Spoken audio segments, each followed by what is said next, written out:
మంది మాయపుస్తూ ఉంటారండి. కానీ అదిలోనే మొదటిసారిగా దేవుడు దేవుడు స్త్రీని నిర్మించాడు. ఈ భూజంతువుల్లో సర్పాన్ని నిర్మించాడు. ఆ సర్పమే ఈ స్త్రీని మాయపుచ్చిందండి. అసలు మొదటిసారిగా స్త్రీని ఆ సర్పం మాయపుచ్చింది. అసలు మాయపుచ్చినందుకు అసలు ఏం జరిగింది? ఆ పళ్ళు తినవద్దన్నాడు, తిన్నారు. ఆ తర్వాత ఆ స్త్రీ దేవుడు అడుగుతున్నాడు, స్త్రీ నువ్వేం చేసావు అని అంటే ఈ స్త్రీ అంటుంది, ఈ సర్పమే నన్ను మాయపుచ్చిందని అంటుంది. సర్పంతో దేవుడు అంటున్నాడు, ఈ భూజంతువులన్నిటిలో నువ్వు శపింపబడిన దానివి. ఈ రెండు విషయాలు సర్పంతో చెప్పాడు.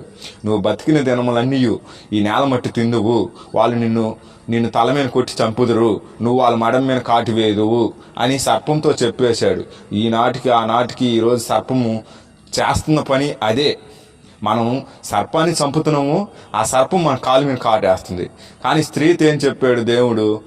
అయా, నువ్వు బతికిన దినములన్నీ ఈ గర్భవేదనతో పిల్లలను కందువు, అంటే నీ గర్భవేదన నేను హెచ్చించుతున్నాను, నువ్వు వేదనతో పిల్లలను కందువు ఈ గర్భవేదనతో అని చెబుతున్నాడండి.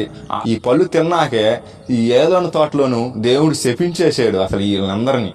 నువ్వు నీ భర్తతో వాంఛన కలుగుదుగాక అంటే నీ భర్తతో నువ్వు పోయిన ఎడల నీ పిల్లలను కందువు, ఈ చేసిన పనికి నువ్వు ఆ వేదన భరించి పిల్లలను కందువు అని చెప్పాడండి. ఆ రోజు నుంచి ఈ రోజు వరకు మన తల్లిదండ్రులు, మన తల్లి, మన తండ్రి ఈ భర్తగా ఏకమయ్యి ఈ భూమి మీద ప్రతి ఒక్కరికి తెలుసు కదా స్త్రీ ఎంత వేదన పడి పిల్లంగా అంటుందో. ఆ రోజు దేవుడు శపించబట్టే ఈ భూమి మీద ఆ సర్పానికి మనకి వైరం కలగజేశాడు దేవుడు. ఆమె సంతానముకు మన సంతానముకు వైరం కలగజేసి ఈ భూమి మీద ఇలా జరిగించాడండి ఆనాడు. ఆ రోజు ఈ పళ్ళు తినకపోతే ఈరోజు ఈ శాపం రాదు. ఆనాడు చేసిన తప్పుకు ఈనాడు మనం భరించాల్సి వచ్చింది.